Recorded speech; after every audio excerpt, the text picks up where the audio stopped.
Saya akan ada reshuffle Pak Trubus. Oh iya, ya. Pak Trubus akan ada ya? Akan ada dalam waktu dekat ini akan ada beberapa. Wah ngeri Pak Trubus. Siap-siap.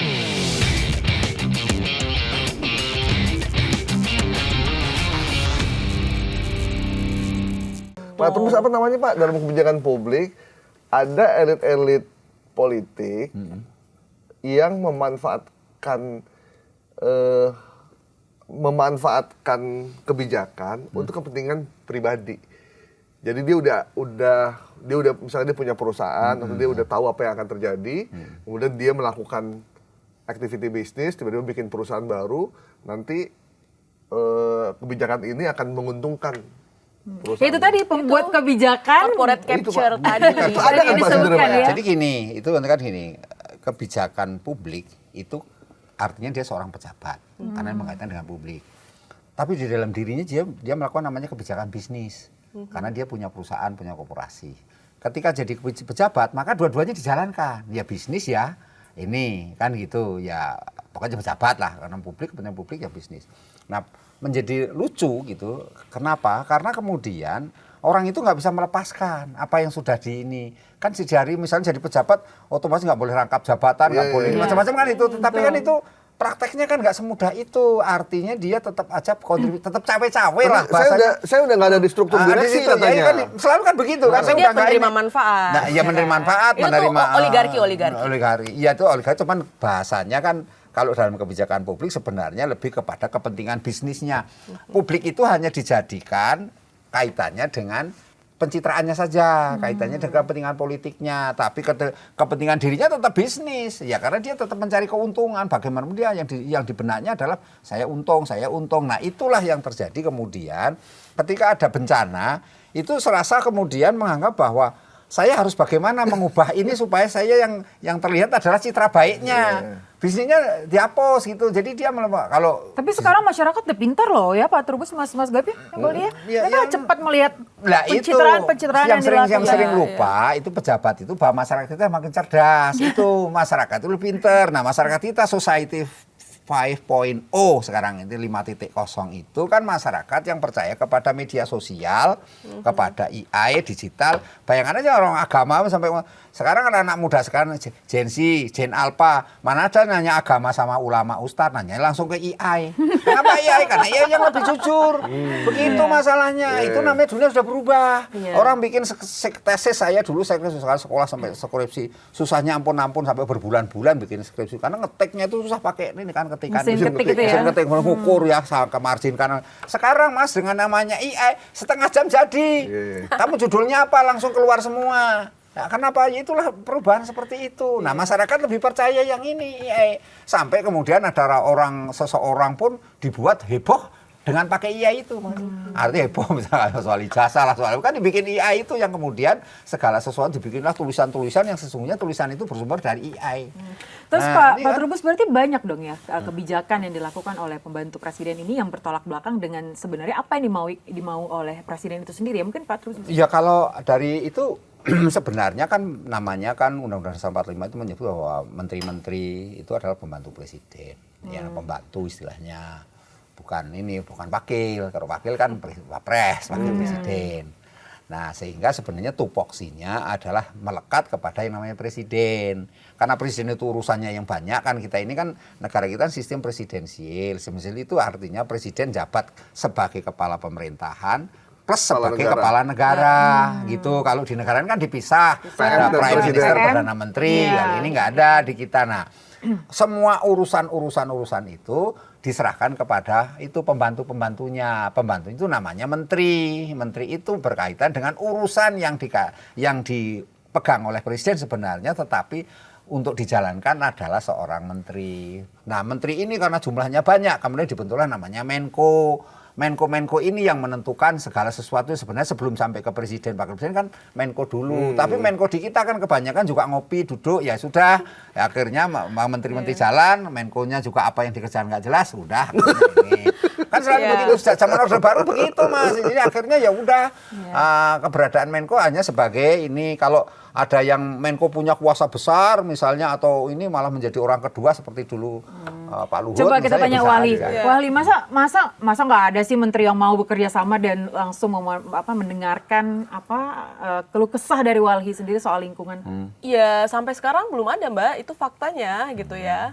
Nah, tadi menarik tuh pertanyaan, apakah pembantu presiden ini menjalankan maunya presiden atau enggak? Gitu ya. Benar, kebijakan-kebijakannya. Iya, itu. kebijakan-kebijakannya.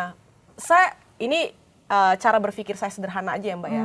Kalau misalnya dia pembantu-pembantunya itu enggak jalanin ya kebijakan-kebijakannya dan arah yang diberikan oleh presiden, harusnya dipecat dong ya. Di reshuffle ya, gitu. Nah, nggak tahu nih abis ini apakah ada yang di reshuffle atau enggak. Tapi selama nggak di reshuffle gitu ya, berarti ngejalanin dong sesuai dengan maksudnya presiden. Gitu. Itu kan ya bisa dibaca sendiri lah. Itu makanya tadi saya tertarik dengan itu. Feeling saya akan ada reshuffle Pak Trubus. Oh iya, Kalau Pak Trubus akan ada ya? Akan ada dalam waktu dekat ini akan ada beberapa. Wah ngeri Pak Trubus. Siap-siap breaking news. Siap-siap Berita itu akan nih. menjadi seru kan, karena gimana pun juga perubahan. Kedepannya banyak situasi yang memang harus dibenahi memang.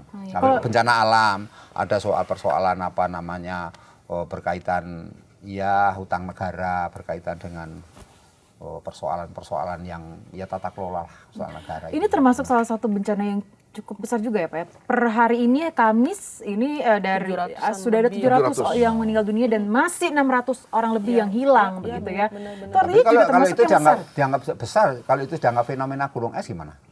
Iya, Artinya lebih itu banyak yang belum ya kelihatan. sungguhnya belum kelihatan masih banyak. kelihatan, masih ada. Karena Itu kan tadi gitu. akses kan masih banyak akses daerah-daerah masih yang tertutup, belum lagi yang kondisinya terakses. nggak ada makanan, nggak ada obat-obatan, Iya, ujung-ujungnya benar, meninggal. benar. Atau mereka yang tadi kondisinya tertimbun karena nggak punya alat berat untuk ngangkat kan nggak bisa ngitung. Iya, Sementara di situ ada beberapa keluarga kita nggak tahu. Kan itu jadi persoalannya. Sementara dalam posisi pelayanan publik kan daerah-daerah yang kondisi tertentu kan lumpuh. Artinya lumpuh itu nggak bisa dopingnya mau doping dari mana? Karena semuanya sudah kena air bah semua kan. Betul. Banjir bandang itu kan menghapus semuanya. Pak, Walhi memprediksi nggak akan ada bencana-bencana ke depannya yang mungkin akan terjadi? Kalau dari prediksi kami ya prediksi, Mbak, dengan tadi ya Mbak melihat masifnya izin di wilayah-wilayah genting dan penting tadi gitu ya. Apalagi misalnya target pertumbuhan 8% ya. Kita tahu ekonomi pertumbuhan ini kan juga menjadi salah satu akar ya yang membuat ekstraktivisme itu masif karena tumpuan utama ekonomi kita adalah ekstraktivisme gitu.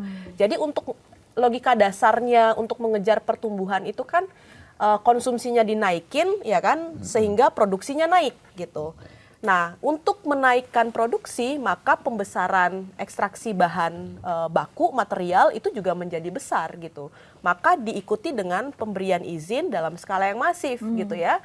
Nah, kalau izinnya masif maka semakin banyak sebenarnya wilayah-wilayah kita akan dikorbankan. Zona-zona pengorbanan itu akan semakin banyak gitu ya.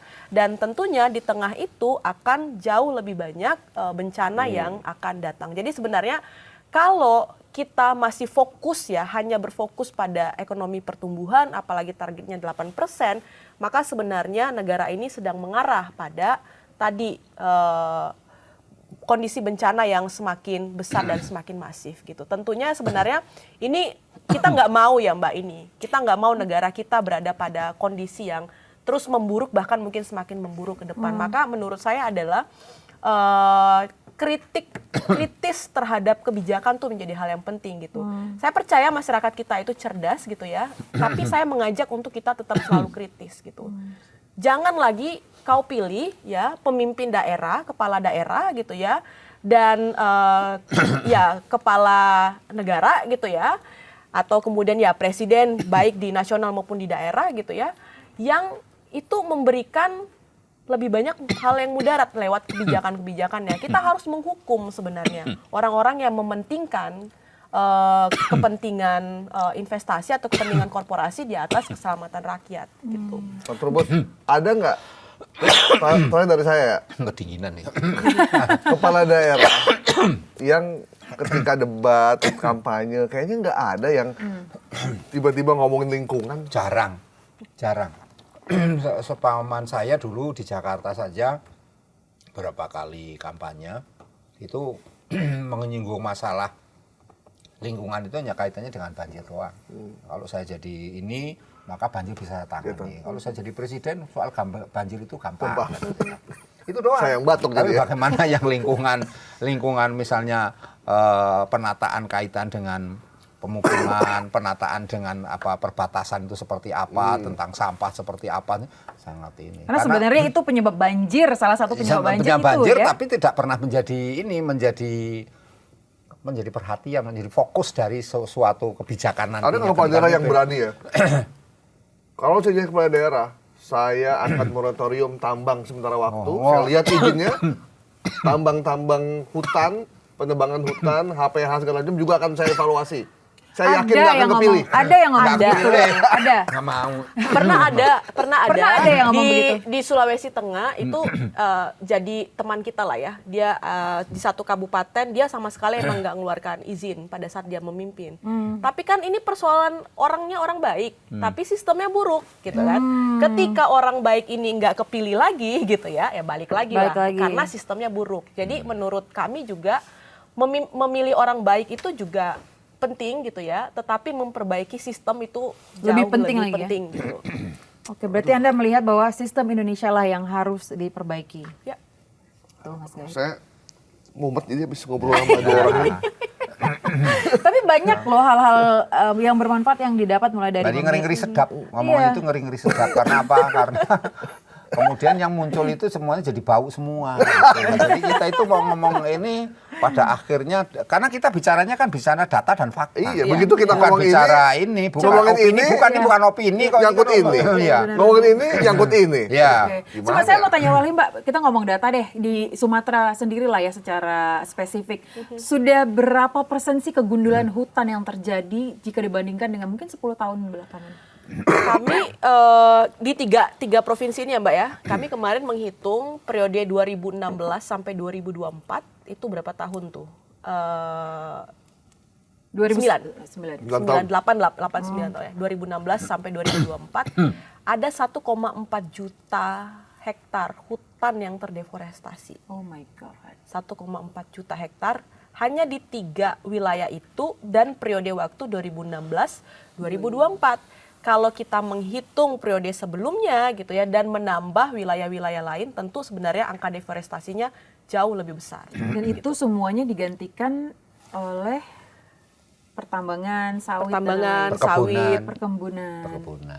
Yang sebagian besar belum tentu legal. Belum tentu legal gitu ya. Ada yang legal, ada yang ilegal. Campur-campur. Iya, bercampur lah ya. Tapi yang ilegal ini kan juga nggak pernah ditelusuri lebih lanjut ya, Pak. Nggak pernah diinvestigasi, nggak pernah diberikan penegakan Karena hukum. sesungguhnya yang legal itu sesungguhnya ilegal juga. Iya, tadi Masalahnya kita begitu. benar. Tuh, Mas Gai, wah nggak berasa loh, kita udah 1,5 jam loh ini ngobrol-ngobrol soal banyak sekali ya permasalahan-permasalahan yang memang harus dievaluasi lagi oleh pemerintah kita, khususnya untuk masyarakat sekitar yang belum teredukasi tentang khususnya mitigasi bencana tadi ya. Mungkin ini ini ya tugas dari Menteri Sosial. Iya. Iya. Tambang Jaya, masyarakat sejahtera. Gitu. Tambahin dong ujungnya bercanda. Kalau ada bercanda Omon-omon. aman ya. Oke, baiklah kalau begitu terima kasih Pak Trubus, Mbak Uli, makasih banyak. Tetap semangat. Ya semangat, kita optimis dong, optimis. Artinya segala kekurangan yang kita bicarakan sesungguhnya adalah untuk memperbaiki yang akan datang. Kita gimana pun juga akan menantang menyongsong Indonesia yang lebih baik. Apa yang terjadi sekarang dan masa lalu itulah bagian dari pembelajaran kita yang akan datang. Saya kemarin lihat di Al Jazeera, mereka ngambil dari atas gitu peristiwa banjir Sumatera. Itu kita, ya ampun di Indonesia itu udah mendunia gitu loh, maksudnya. Iya memang. Udah seperti kita ngelihat berita di negara lain gitu kan. Lain, Saya bilang, aduh ya sedih banget ya. Maksudnya itu kejadian di negara kita gitu. Ada satu wilayah yang habis. Beberapa minggu yang lalu Vietnam ya kejadian, terus kemudian pindah ke Indonesia. Kita turut berduka lah ya dengan apa yang terjadi di Indonesia khususnya. Itu cukup banyak ya. Dan bantuan kalau bisa cepat sebenarnya. Bantuan cepat, kita berharap. Jadi kemanusiaan tuh di atas segalanya. Kemanusiaan di atas. Karena nyawa itu berharga sekali. Jadi itu nyawa yang diberikan itu nyawa. Jadi bukan persoalan mau penetapan status apapun, itu yang penting itu adalah nyawa. Nyawanya dulu ya. Dulu yang utamakan itu. Betul sekali. Baiklah. Oke. Silakan ditutup. Udah cukup lah maksudnya itu. Pak Trubus terima kasih banyak. Terima kasih banyak Mbak Uli. Kita Sampai jumpa di Bikin Terang minggu depan. Bye-bye.